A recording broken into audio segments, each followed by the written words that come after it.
I never believed I could escape poverty until I discovered 8 life-changing lessons from a mentor. I will never forget the day everything fell apart.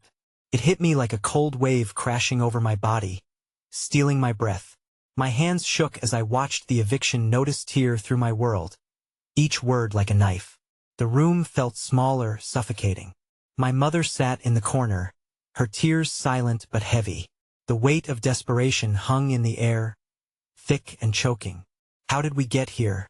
I had dreams, big ones, but reality felt like a beast, gnashing its teeth at every hope. My friends' laughter echoed through empty streets. The joy felt cruel now, a bitter reminder of what was slipping away. I could feel the shadows creeping in, dulling my spirit. Then, unexpectedly, there he was, a mentor, mysterious and wise. His eyes sparkled with a strange light, as if he were hiding 1,000 secrets. The moment he spoke, I could feel something shift. He introduced me to the first lesson. Your mindset shapes your world. It sounded simple, yet profound. I clung to it, desperate for a way out. As the days passed, he revealed bizarre insight stories of people rising from the ashes, pulling themselves up through sheer will. One night, he spoke of a woman who turned her last dime into a fortune, with a smile that lit the dark corners of my mind. The universe conspires to help you, he whispered, like some sort of incantation. I couldn't help but believe. But then came the twist. A rumor buzzed through town. My mentor was more than he seemed. Whispers behind closed doors ignited my fear. Was he really here to help me? Or was he just another mirage in a desert of despair? Fear gripped my chest tightly. Every night, I lay awake, heart racing, wondering if trusting him was a mistake.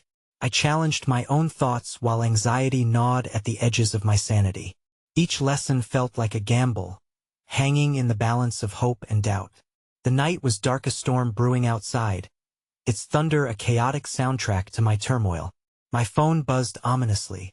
A message. It was from him. Meet me at the old bridge tonight, bring nothing but your courage. My heart hammered. Was this the moment everything would change? Or would it plunge me deeper into a world of shadows? I stood frozen, enveloped in uncertainty, 1,000 questions swirling in my mind. Hey, before we continue with this amazing story, I need to give you an important heads up.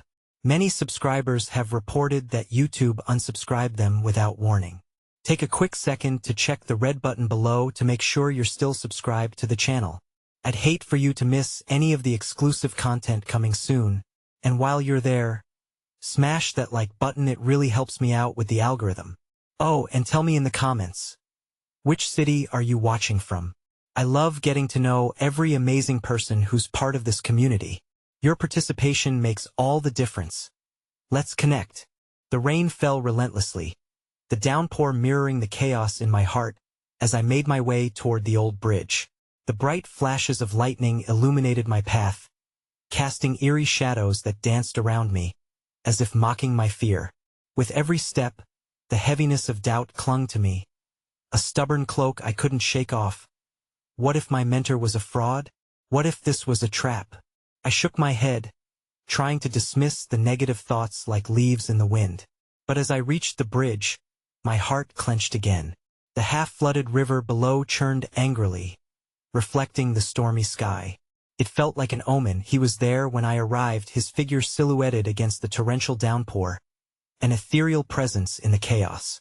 As I stepped onto the bridge, the air shifted, and for a moment, I was unapologetically alive, the storm urging me to confront my fears.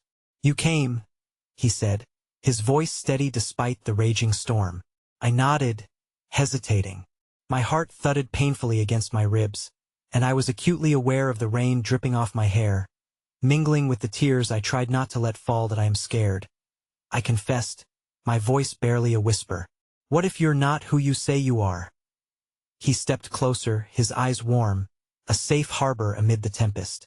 Fear is the greatest thief of dreams, he replied, but it can also be the catalyst for change. Let it propel you toward the path you were meant to walk. There was something genuine in his determination, and for a fleeting moment, I thought maybe I could trust him. But then, A gust of wind sent a chill through me, as if the world was reminding me how fragile trust could be. My stomach twisted at the thought of disappointment, another failure looming like a shadow over my ambitions. "What do you want from me?" I asked, not able to keep the edge from my tone. "Nothing but your belief in yourself," he replied, his eyes glinting with an intensity that made me shiver. "Let's uncover the possibilities together." His words were soothing, but doubt still had a grip on my heart like a vice. What if I can't do it? What if I'm not good enough? He reached out, placing a hand on my shoulder. It was surprisingly warm and grounding. "You are enough. Perhaps you've never seen the power in your own story. Tonight, we embark on a journey together." Face it head dash on as his words ignited a flicker of hope in me. A shrill sound cut through the storm, a scream that echoed against the wind. My heart stopped as I turned back toward the path, catching a glimpse of a figure stumbling, soaked to the bone. "Help!" the voice cried, and my pulse quickened. The figure collapsed onto the muddy ground, and I recognized her instantly. Layla, one of my classmates from school. Her familiar face was lost in panic and despair as the storm raged around her. "Layla," I shouted, rushing toward her as I knelt beside her. My mentor remained a few steps back, observing silently. "What happened?" I asked, gripping her shoulders as fear mixed with compassion. Her eyes were wide, glistening with tears, but she shook her head violently. "I lost everything," she stammered, her breath hitching. "My mom were being evicted too. I don't know what to do." The weight of my own struggles collided with hers, and in that moment of shared despair, I realized something profound.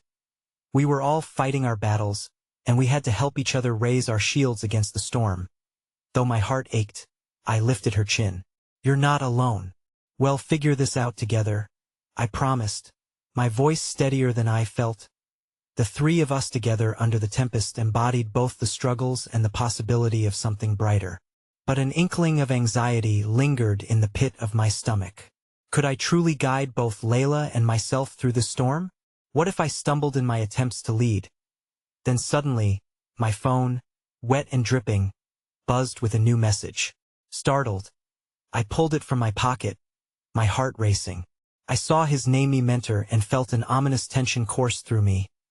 "Meet me at the crossroads. Time is short." It read. An unexpected and unsettling chill ran down my spine. What was he planning? The storm wasn't just outside.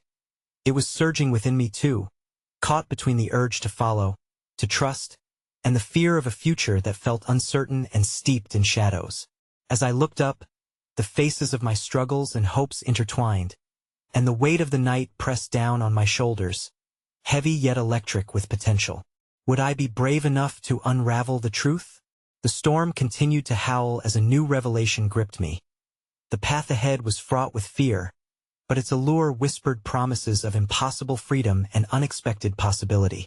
The rain continued its relentless descent, drumming against the ground with a ferocity that echoed the turmoil within me. I glanced back at Layla, who trembled under the weight of her despair, while my mentor stood in the shadows, seemingly waiting for me to take a step toward a decision that felt monumental. "What are we going to do?" Layla's voice cracked as her gaze flickered to my mentor. Anguish and confusion painted her face, and I remembered all too vividly the spiral of fear that captured my own heart not long ago. "They're going to take everything." I squeezed her hand tightly, instinctively seeking to remind her she wasn't alone. "We'll find a way, I promise," I replied, though my own conviction flickered like a candle in the storm. I had barely begun untangling my string of worries. How could I possibly embark on this mission to help someone else? "Do you know where your mother is now?" I asked gently, hoping to distract her from the impending dread that loomed over us. "She went to the landlord's office. I told her not to go alone," Layla replied, her voice barely above a whisper. "But she thought it was the only way." A surge of resolve washed through me. "We need to go find her. Let's get out of this storm," I declared, my heart racing at the thought of taking action instead of succumbing to panic. My mentor nodded, his expression a blend of pride and apprehension, and for a moment, I felt bolstered by his belief in us. As we turned together, droplets cascading off us with each hurried step. The storm roared around us. My heart pounded. I wasn't just racing against the tempest but against my own insecurities. Would I falter? Or could I truly become the anchor for someone else? We sprinted along the river path, Layla's breath quickening as she matched my pace. Despite the anxiety surging through me, I felt an odd sense of warmth surrounding us. In that abandon of fear, we were more than just strangers connected by our troubles who were allies in search of hope. I can't believe this is happening, Layla said, her voice muffled by the rain. I've been so lost and I didn't know who to turn to. Her eyes darted to mine, and I half wondered if she saw the reflection of her own chaos mirrored in me. You can turn to me. You're not lost, I assured her, finding a budding strength within. We'll figure it out together. But just as I felt her tension ease slightly, a ringing echo suddenly reverberated through the storm, a crack of thunder so close it sent both of us jolting to a stop. A moment passed as we exchanged a glance, unease creeping back into our hearts. Maybe we shouldn't have come out, Layla murmured, the uncertainty creeping back into her voice. Hey! My mentor's steady voice broke through the ominous atmosphere. Life often pushes us into storms. It's how we respond that defines us. He stepped closer, a resolute lighthouse in the darkness. Look, he gestured toward the distant lights flickering beyond the temporary chaos. That's the office. Let's keep moving. We surged forward, my nerves trembling with each heavy step. But as we approached the office building, a tug of apprehension gripped me again. Just before we reached the entrance, a figure emerged through the downpour, causing my heart to lurch. It was a man, haggard and drenched, his eyes wild with distress. I recognized him instantly. He was a member of a community group I had seen at rallies, a man always advocating for tenants' rights. Help! He yelled, his voice hoarse. They're taking everything. I need your help. The storm around us faded momentarily, swallowed by the urgency in his plea. What's happening? I shouted, struggling to be heard above the loud wind. He gasped, each breath labored. The landlord is starting with the families who can't pay their rent. They're evicting them tonight. A cold wave crashed over me, pushing against the courage I had found moments before. I glanced at Layla, her face drained of color as the truth settled in.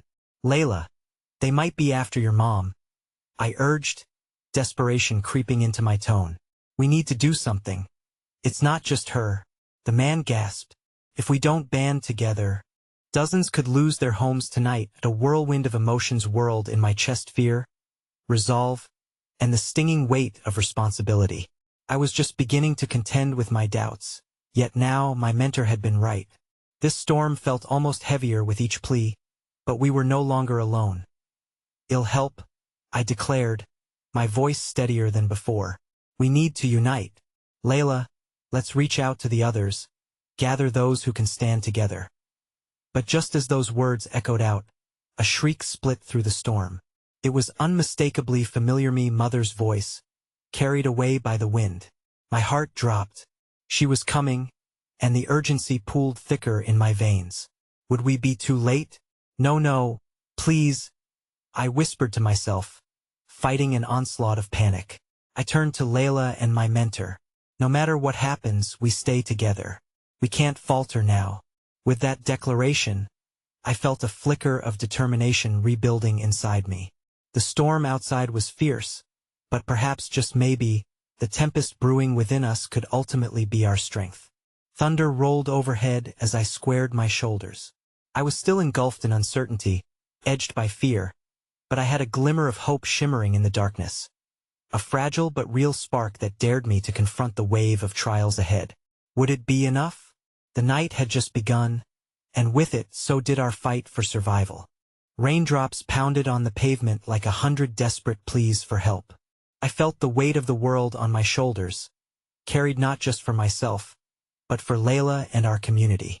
The shriek of my mother's voice had echoed in my ears, twisting my stomach into knots of anxiety. I would not let that be the last sound I heard from her. Stay focused, I murmured under my breath, clutching Layla's hand tighter. The gathered group of people around us, hastily assembled through our brief outreach, looked back at me with a mixture of fear and hope. There was Alejandro, the advocate who had drawn us here. A middle-aged couple I'd never met but recognized from the local church, and a few younger faces, eyes glistening beneath the rain. We were all strangers once, but now we shared the same urgent fear. "Does anyone know if the landlord's agency is nearby?" I asked, my voice breaking through the chaotic wind. They nodded, some pointing with trembling fingers toward a dim building at the end of the street, barely visible through the sheets of rain. It was a flickering light in the storm, an uncertain beacon. "We can't just wait for things to happen," I added, trying to inject resolve into my words. "We need to confront them together. It won't work," one of the young men insisted, shaking his head. "They hold all the power. They'll just call the cops." "Maybe," Alejandro said, glancing up the street, "but if we all stand as one, they may think twice. They can't ignore a crowd." And suddenly, the idea burgeoned within me like a growing flame against the raging storm. "Let's gather more people. Doubt will drown us if we remain isolated." Layla looked at me, her eyes bleak yet searching. "Do you really think?" She trailed off, then swallowed thickly.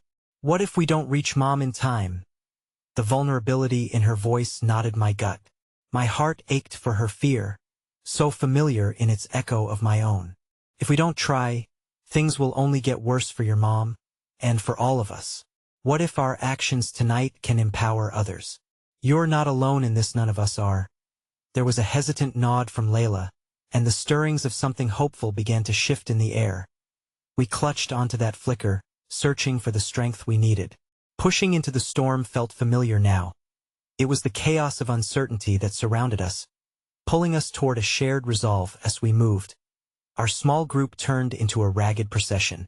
People passed the word along, inviting neighbors and acquaintances to join us. I witnessed the fragility of hope igniting like wildfire. People sending word through every door and every street. Words whispered, calling everyone to unite against the shadows threatening to swallow us. But just as our numbers grew, a twist of fate slammed into me like a brick wall. From behind, a group of thugs heavily built and grim-faced slammed into our path, blocking our way with an intimidating presence. "What's all this fuss?" one of them sneered, his eyes flicking over our determined faces like a predator eyeing its prey. The air shivered with tension, fear prickling at my skin. I glanced at the growing group behind us. Their faces were a tapestry of determination and fear, mirroring the tumult in my heart. So many lives wanted the same thing. Dignity, safety, a place to call home. "We have every right to stand together," I said, my voice trembling yet defiant. "We're here for the families at risk of losing everything, and we won't back down." "Is that so?" the leader mocked, crossing his arms. "You think you can just rally your little army and threaten us? You're just kids playing grown-ups." "Enough!" Alejandro shouted, stepping forward, his brow furrowed in fierce determination. "You don't know what you're up against. This isn't just a fight for legality. It's a fight for humanity." The moment stretched, thick with tension. The thugs' smirks faltered, their confidence wavering. My heart raced, and, against all odds, I found myself believing we could stand strong together. But would it be enough to deter them? Suddenly, a vision of my mother's face surged in my mind. Her warm smile, the way she always found light even in darkness, igniting my conviction. And then, in that very instant, a shout rang out from the shadows, a voice I recognized. A burst of light slicing through the overwhelming gloom. "Mama!" Layla shrieked, panic rising in her tone.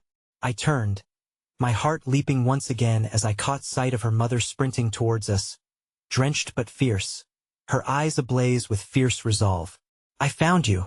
she cried, but the thugs were closing in, sensing the bewilderment in our ranks. "Get back!" I shouted, positioning myself in front of Layla.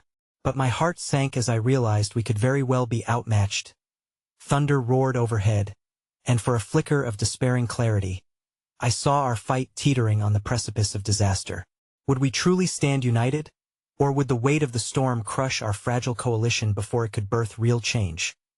Just then, a flash illuminated the night sky, revealing not only the looming threat but something deeper, a complex web of resolve interwoven between uncertain hearts ready to stand firm. As the guttural laughter of the thugs drowned out our unity, an unexpected shout rang through the air, something shocking that felt like a heartbeat woven from fear and solidarity. A figure wielding an umbrella appeared alongside our group, a strange yet familiar face, someone I thought I'd never see again. And with that, hope flickered back to life, setting the stage for an even greater clash. Would our fears drown us? Or could the storm catalyze our fight for survival? The answer loomed, just as heavy as the rain. The storm lashed around us, rattling against the buildings as if nature itself sensed the gathering tensions.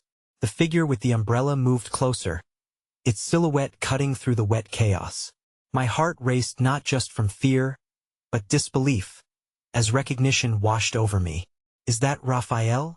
I murmured, my voice almost lost in the cacophony of the frenzied crowd. The last time I'd seen him, I felt the bitter sting of abandonment. Here he was, striking a paradox of both past guilt and unexpected hope. He had been a mentor once, a beam of light when shadows loomed. Now, after so long, I doubted whether this reunion could hold any meaning amidst the turmoil. "Stand firm," Raphael shouted, his tone unwavering. "Gather your strength. Don't let the storm drown your voices." He raised the umbrella, creating a small shield over Layla and me while prompting others to rally behind him. The air hummed with his genuine passion, a vital lifeline pulling us together as uncertainty clouded our vision. "Raphael, where have you been?" Layla pressed, her voice tinged with urgency. "I was away, but I heard the call," he replied, his steady gaze sweeping over the gathering faces. "You're not alone. This fight goes far beyond just one family or one home. People need to know they are powerful when united." The thugs shifted uneasily, adjusting their stance, clearly unnerved by the sudden influx of new energy radiating from us. Raphael flicked a glance over his shoulder, making sure we stood together as one. "Remember why you are here. The world may seem overwhelming, but even the smallest spark can ignite change." His words struck deep, reminding me of the countless moments we had spent discussing our dreams of a better Futurian existence beyond survival, where we could feel safety and belonging. I looked around and saw the determination etched into the faces of strangers, neighbors turned comrades bound by shared anguish and ambition. The thugs attempted to shield their uncertainty with bravado, sneering as they tried to close the distance between us. "You'll regret standing here, wasting your time," their leader spat defiantly, exposing a menace that was meant to intimidate us into submission. But just then, as if responding to the turmoil within our hearts, a crack of lightning split the sky, accompanied by a low growl of thunder. For a fleeting moment, silence hung heavily in the air, a pause before the storm would unleash its fury. In that space, I felt every heartbeat of our collective vulnerability and resilience amalgamating. With renewed fervor, I gripped Layla's hand tighter and turned my gaze to the people standing shoulder to shoulder with us. "We are stronger together," I shouted, feeling the fire of hope ignite within my chest. "This isn't just about us. It's about every person who's been silenced, pushed to the edge. We reclaim our dignity. We demand respect." At that moment, it didn't matter if we had no experience in standing against intimidation. What mattered was that we stood for one another, united by an unyielding spirit. Yet, even in our delicate resurgence, the lingering fear of defeat felt palpable. It hovered like storm clouds above, threatening to shatter this newfound strength that bound us. A piercing scream shattered the air as Layla's mother stumbled back, clutching her arm. "They're not just threats," she gasped, pain racing across her features. It's before she could finish, one of the thugs lunged forward, his hands clenched to inflict harm. Panic surged through me. My instincts kicked in, but the fear of losing everything made me falter. Would we fall apart at the seams, or could we hold on to each other and face whatever darkness approached? "Get down." Raphael was already making his way toward her, moving swift and unexpectedly fearless. The crowd surged forward, galvanized by an urgent instinct for self-preservation, forming a protective barrier around Layla and her mother. I was torn. Should I follow the rush, risking everything for the sake of one part of our group? Or would standing resolute help hold us together against the chaos? The uncertainty paralyzed me, even as the thugs closed in. Then came the thunderous sound of sirens slicing through the rain, echoing like galloping horses on the horizon. It dawned on Meth World was changing outside the confines of fear, and in a moment so precarious, salvation could be just around the corner. But with that relief came another wave of dread. What if the authorities, knowing our faces and stories, chose to turn us away instead of aiding us in this fight? As the sirens blared louder, cutting through the air thick with panic and resolve, I felt the delicate balance of hope and despair tip precariously. The situation grew tense, uncertainty gnawing at the edges of my mind. Would we be saved, or could this be the force that extinguished the flickering glow we had fought to cultivate? The universe held its breath, waiting for the next moment to unfold, each heartbeat resounding like a ticking clock counting down to a resolution that felt more elusive than ever. The sirens wailed, an agonizing juxtaposition to the chaos swirling around us. All eyes were drawn to their approaching wail, a collective inhale in a storm-laden room, as if we were a single living entity, torn between hope and fear. I felt my heart race, each beat threatening to drown out what little clarity I had left. Rafa, what do we do? Layla's voice trembled as she held her mother, who was still grimacing in pain. I could see the desperate need for guidance mirrored in her eyes, and I wished Raphael could conjure a solution as easily as he motivated us.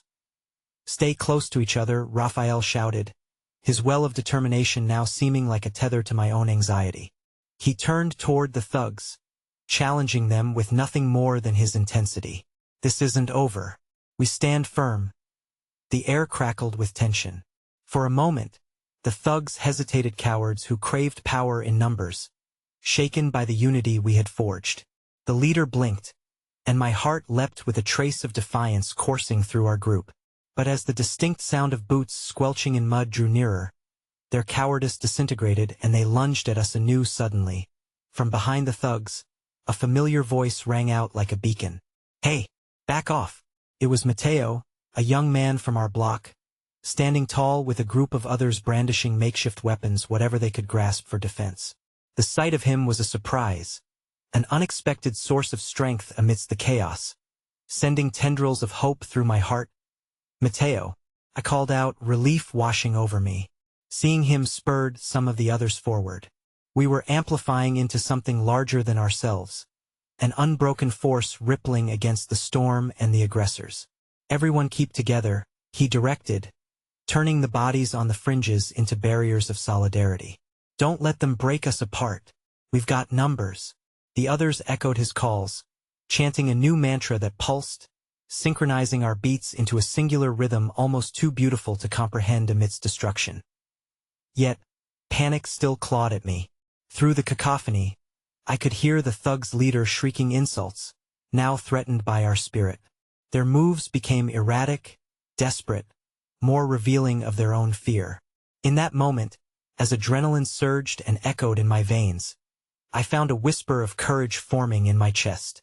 Then, with a flash of insight, I turned to Raphael. Can we talk to them? I gestured, hesitating under the weight of my words. Maybe we can convince them to leave. His brow furrowed. You want to negotiate with them? Maybe we can appeal to whatever humanity they've buried under their bravado, I urged. But even as I spoke, I was filled with trepidation. Could I really face the same fear I had run from before? I could still hear the haunting echoes of my own past, the doubts about my worthiness lingering in shadows. Before Raphael could respond, Layla's mother reached out, gripping my wrist. That's courage, Mija, she whispered hoarsely. Don't forget your voice. It was a gentle reminder of strength, but the pull of hesitation lingered. The sirens still screamed, blurring the boundary between salvation and fear. Inspiration struck as I prepared myself to step forward. I glanced over my shoulder, and in that fleeting moment of resolve, Layla caught my eye and squeezed my hand. Her faith igniting my own with a deep breath, I made my way to the front, eyes locked on the leader, who now sneered at me, confused yet captivated by the defiance radiating from our group. You don't have to do this, I began, my voice quaking with a strange mix of rage and tenderness. You're not just shadows. You have a choice. We all do. The thugs paused, uncertainty peeling back layers of their bravado. Behind me, the crowd murmured support, a low rumble of hope echoing around us. But before I could continue, the ground suddenly trembled beneath our feet, and in the distance, the crack of thunder was met with the blaring sound of police sirens growing louder. I could feel the tide shifting, the balance too delicate to remain unchanged. Raphael surged forward, overstepping my dialogue. What do you have to gain from this? People buried under pain won't be silent forever. Are you willing to face what that means? His words sent a pulsing energy through us all, igniting a sense of imminent change. The leader mulled over his next move, uncertainty flickering across his face before he drew closer, rage still bubbling beneath the surface but tempered by Raphael's challenge. You think you can intimidate us with words? He barked, but for a moment, hesitation lurked in his expression. Then, just as fast as he had leaned in, a sharp gasp sliced through the air. Layla's mother collapsed completely, an agonizing noise escaping her lips as she went down, leaving us breathless. Mom! Layla screamed, rushing forward. In that instant, I felt the ground beneath me give way, despair crashing into our fragile defense. The tension I had hoped to resolve now morphed into a fragile balance teetering on collapse. The urgency wrapped around us as if we were standing in the eye of the storm, waiting for the next wave. A chill ran down my spine as I caught Raphael's wide, terrified eyes. The police were just beyond the horizon, and I could feel the potential for ruin entangling us all. Would their arrival dismantle our hard-won solidarity, or would it lead to a glimmer of justice? The heaviness of impending choices weighed down on us all. We stood at the precipice, each breath infused with a shared understanding of collective struggle. As I knelt to cradle Layla's mother, my heart raced with uncertainty. How could hope and despair coexist in such a bonded, vulnerable space? The lights from the police sirens sliced through the rain like knives, and I could no longer discern whether we were the storm's eye or merely another ripple destined to break. The weight of the moment pressed heavily on my chest as I knelt beside Layla's mother, her shallow breaths barely audible over the cacophony of chaos around us. Layla hovered, her eyes glistening with unshed tears, and I felt the sharp puncture of helplessness deep within. The thugs had momentarily forgotten their aggression, instead united in watching the scene unfold, their earlier bravado replaced by a peculiar curiosity. I gripped Layla's mother's hand firmly as a surge of warmth bathed me in a sense of urgency. Stay with us, I murmured, though I was unsure if my words were more for her benefit or my own. I could feel Raphael behind me, a silent sentinel rooted in his determination, trying to shield us from the world's increasing brutality. The leader shifted, his stance wavering momentarily under the sudden weight of the situation before returning to his hardened resolve. Fear flickered in the eyes of some of his companions, and in that shared hesitation, a glimmer of humanity cracked open the facade of violence. This isn't what I wanted, he muttered, as if lost in thought. Unable to break the spell of despair, I felt myself drifting away from the moment, ensnared in memories of the darkness I had fought against all my life. Would I allow fear to trap me here, in this unyielding struggle, or could I glean something more precious from the suffering? The sirens' wails grew louder, merging into the rhythm of my racing heart. I knew that soon they would bring towering figures backed by authority, figures who carried long histories of misunderstanding and despair. And yet, as I looked up at the leader once more, I recognized something in Hyman echo of my past self, fighting against an unyielding current of oblivion. Listen, I called out, my voice firm despite trembling insides. You can walk away from this. We can heal together if we let ourselves be free of this anger. Matteo stepped closer, emboldened by my words. This city is filled with pain, yet there's strength in vulnerability. We've all lost, but we can choose not to lose anymore. Choose to stand with us. His voice, a steady note amongst the chaos, anchored my own burgeoning courage. At that moment, the crowd we had forged slipped closer together. We were a weave of stories, histories, souls all stitched by life's relentless struggles. With every breath, I found the weight of collective pain transforming into a flicker of hope. It was fragile, like a flickering flame that could easily be snuffed out, but it was there. And then, as if the universe had decided to intervene, Layla's mother stirred, her eyes fluttering open just as the sound of boots interrupted the air. The police had arrived, and the tension warped, snapping like an arrow drawn too tightly. "Everyone, hold your ground," Raphael commanded, his unfaltering presence bracing us all. The officers rushed forward in rigid formation, but to my surprise, they paused as they caught sight of the scene. "Step back," one officer shouted, brandishing authority. "What's going on here?" The shift from aggression to caution was palpable, illuminating the crossroads we faced. That I was torn. The leaders of law were not here to listen. Their intent was to control. But then, hoping for the utmost positivity, I beckoned toward Layla's mother. "She needs help," I cried out, desperation giving my voice urgency. "We can come together. Help her. Please." As I looked around at our makeshift community, I saw expressions transforming fear, anger, hope. It felt like we were perched on the edge of either destruction or redemption. The officers continued to watch warily, their eyes probing, assessing the threat of a community standing against them. And then, just as I thought my hopes had a chance to bloom, a scream shattered the tense air. "Mom!" Layla cried, an unmistakable anguish clawing through her voice. A young thug had darted forward towards her with a knife drawn, desperation tinged with feral madness in his eyes. The world slowed, and the descant of events became sharper, clear as daylight.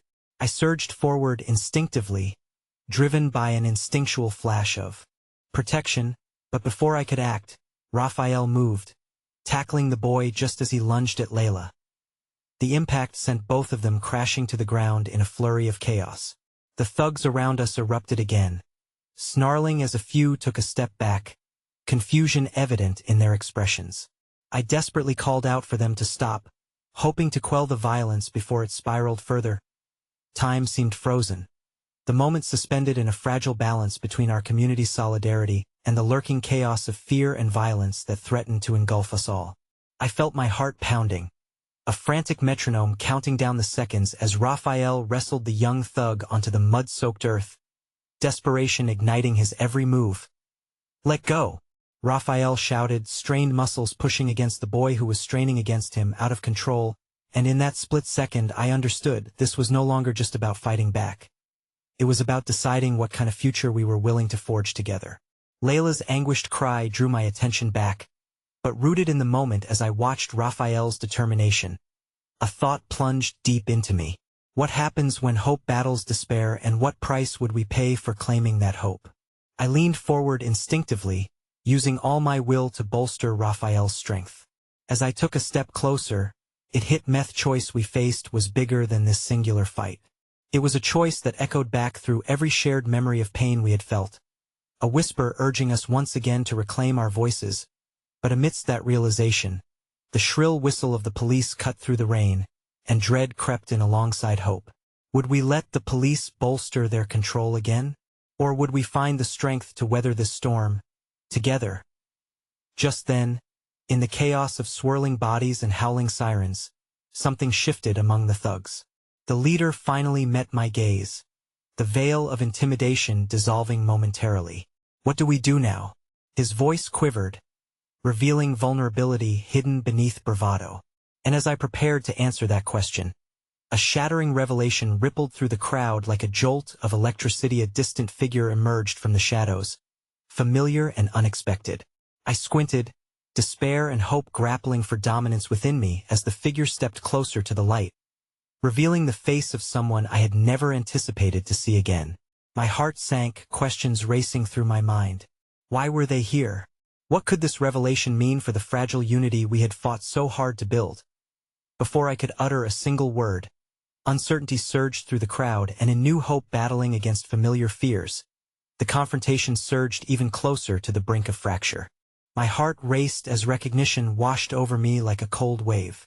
It was Hermara, a figure from my past who had long walked the edges of my memories. The streets of our childhood echoed in her presence, a bittersweet reminder of everything we had shared before the chasm of our lives had swallowed us in different ways. Her smile, previously vibrant and full of promise, was now shadowed with the weight of experience I could only imagine. "What are you doing here, Mara?" I managed, my voice shaking as I spoke, barely able to filter through the chaos surrounding us. "Trying to help," she said simply, and her eyes sparkled with the same defiance I had seen in the best of us. But the storm inside me churned. I wasn't sure if that was a promise of aid or a warning of further complications. As if summoned, the thugs' murmurs grew louder, and a ripple of uncertainty passed through them. Mara's appearance had done something I couldn't quite grasp. Could it pull us back from the brink? Or was it a prelude to disaster? The leader, still grappling with the implications of our resistance, looked to her with a mixture of respect and apprehension. "Why should we listen to her?" A voice shouted from the back of the crowd, the anger reminiscent of a coiled serpent ready to strike. "She left us when we needed her." The accusation hung heavy in the air, and I could see the blame building in the eyes of those around us. I tried to intervene, my own feelings swirling in the mix. My connection with Mara was deep-rooted but fraught with the pain of unanswered questions and diverging paths. "She's still one of us," I shouted, hoping to quell the fury simmering beneath our unity. Raphael's grip tightened as he wrestled with the boy below him, and the once-shared hope was drowning beneath spiraling despair. The moment was teetering dangerously close to collapse. Mara stepped forward, bold and unwavering in the face of skepticism. "I know what it feels like to be lost," she said, her voice resonating with a vulnerability that held the crowd's heart. "I've walked the same streets, felt the same pain, and lost the same battles.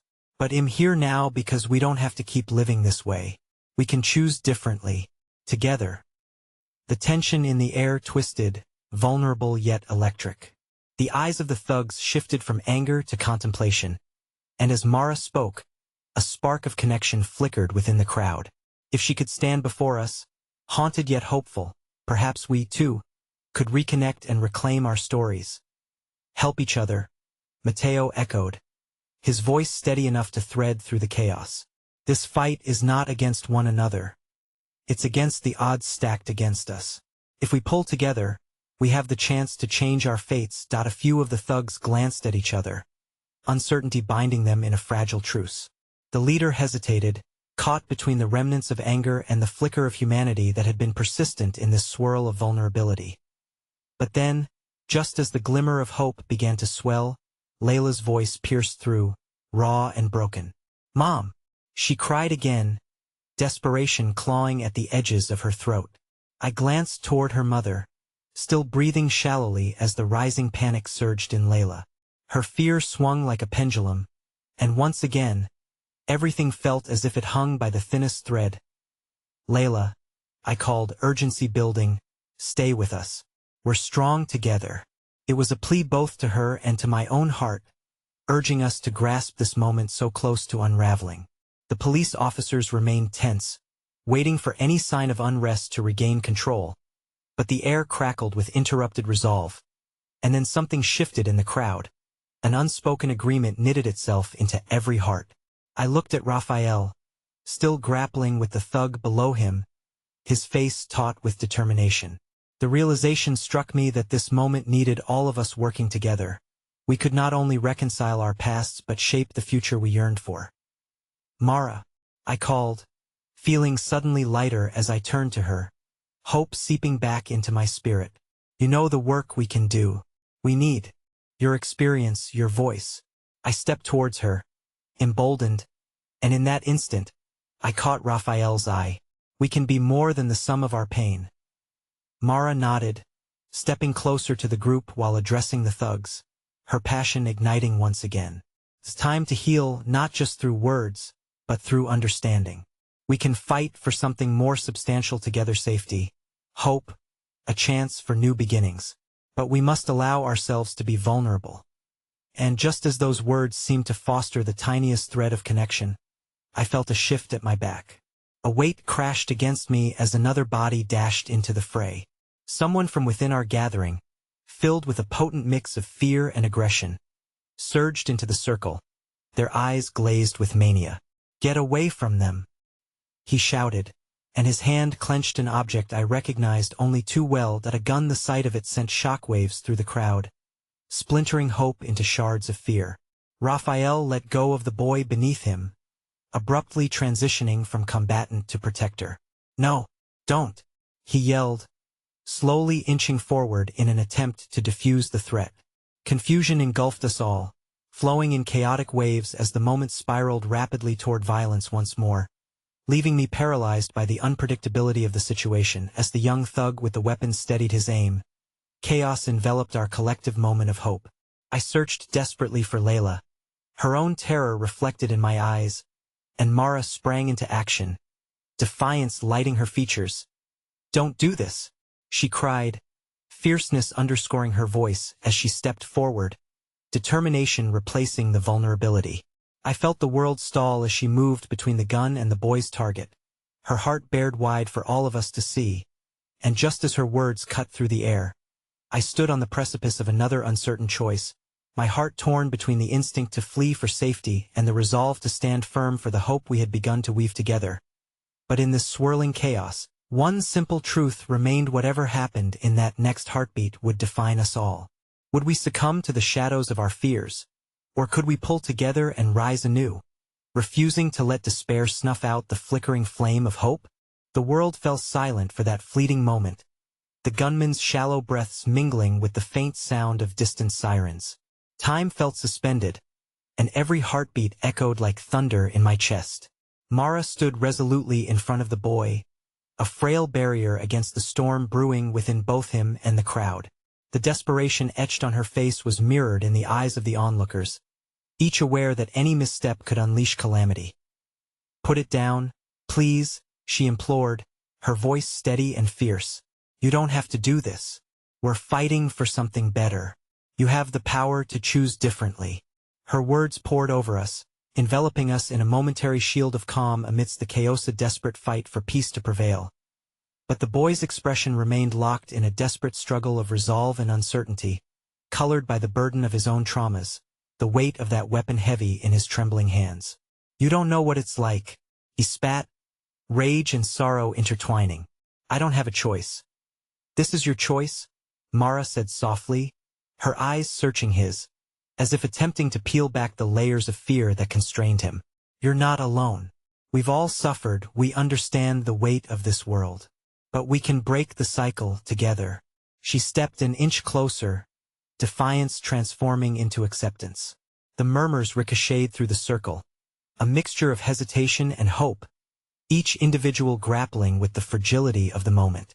Beside me, I could feel Layla quaking. Living shadows danced around her, pain mirrored in her Gazia brokenness shared by many of us.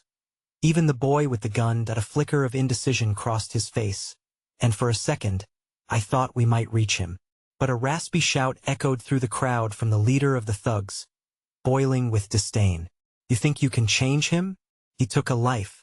He's as lost as we were. He's nobody." My blood surged with anger, petrified at the thought of their words defining his fate. "That's not true," I yelled out, my voice slicing through the air. "He's not nobody, he's a part of this. We all are. Together we are more than our past mistakes."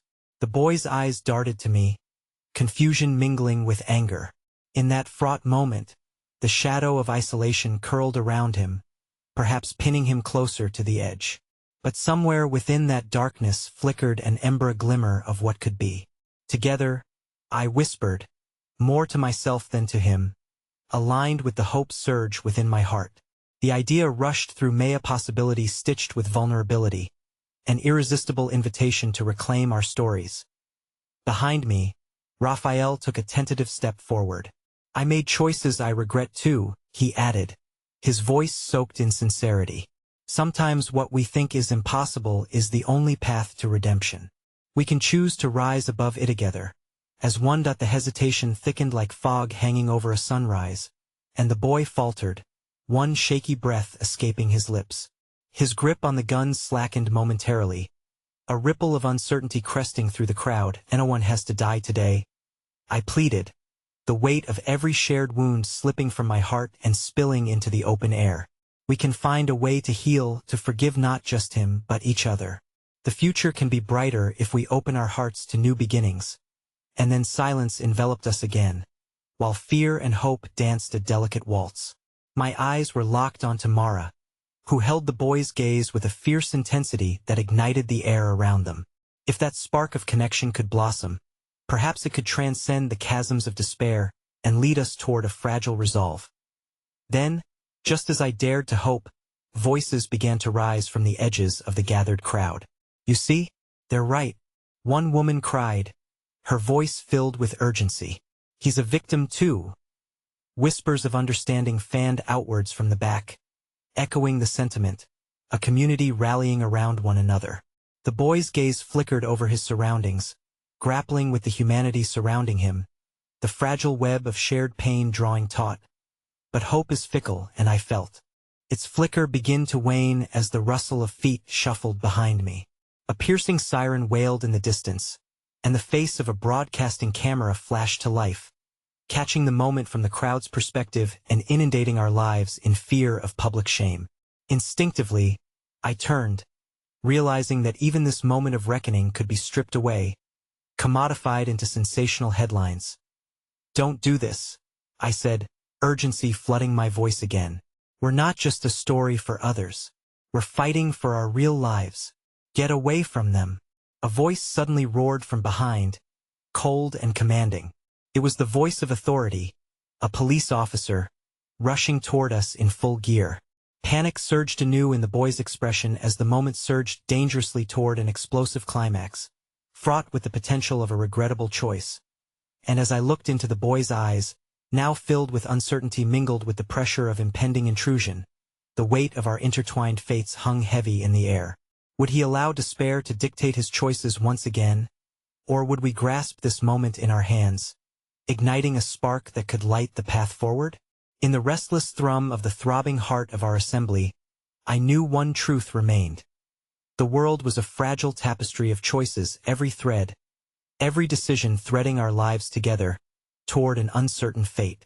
And in this climactic surge of emotions, I prepared to step forward once again, ready to confront whatever darkness threatened to unravel the very essence of our burgeoning hope. The rain poured relentlessly, soaking through everything, a relentless reminder of our chaotic reality. But amidst the darkness, a flicker of light glimmered not in the storm, but in the gathering of souls standing resolute together. I breathed in that tension, feeling it wrap around us as we stood, fragile yet unwavering, on the precipice of an unknown future. The officer's approach forced the air out of my lungs, and doubt crept in again, mixing with the electric currents of fear that ran through the crowd. But as uncertainty threatened to overwhelm us, I caught a glimpse of Mara, her fierce warmth cloaked within vulnerability.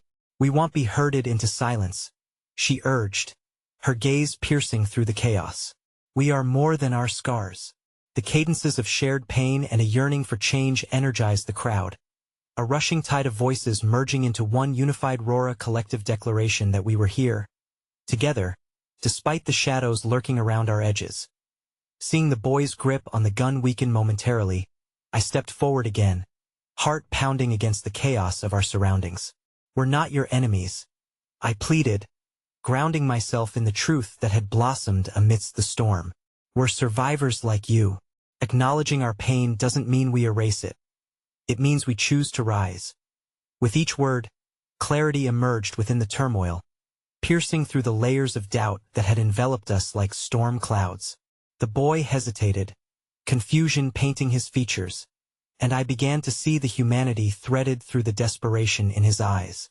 "Health," I proposed earnestly, "is about connection and forgiveness, not about violence and loss."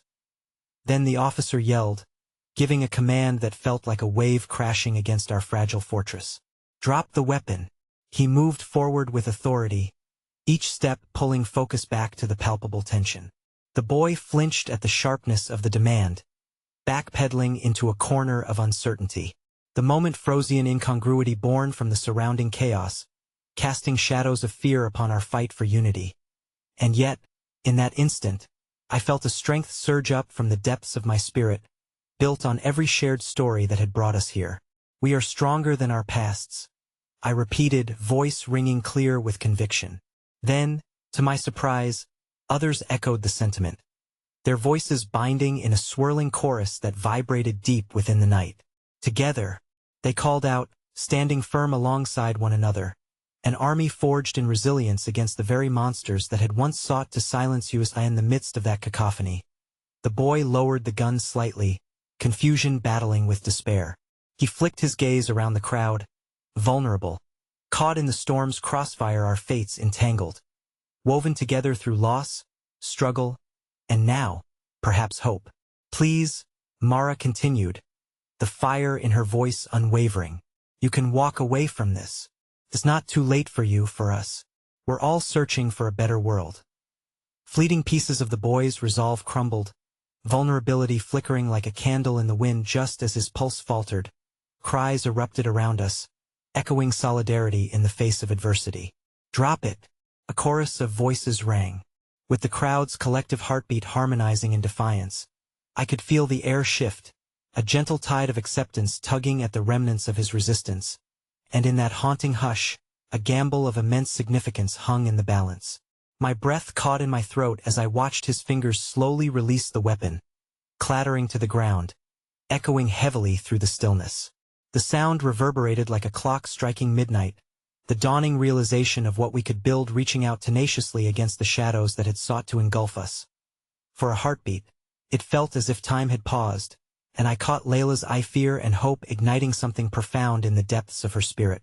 The boy looked around, apprehension lineaging in his gaze, yet the chains of his anger and despair seemed to loosen. The weight of our shared humanity forged a bond that could no longer be ignored. Then, without warning, the officer's voice split through the fog, his pen poised in determination, ready to write this moment into the chronicles of truth. But we were no longer merely a parade of victims.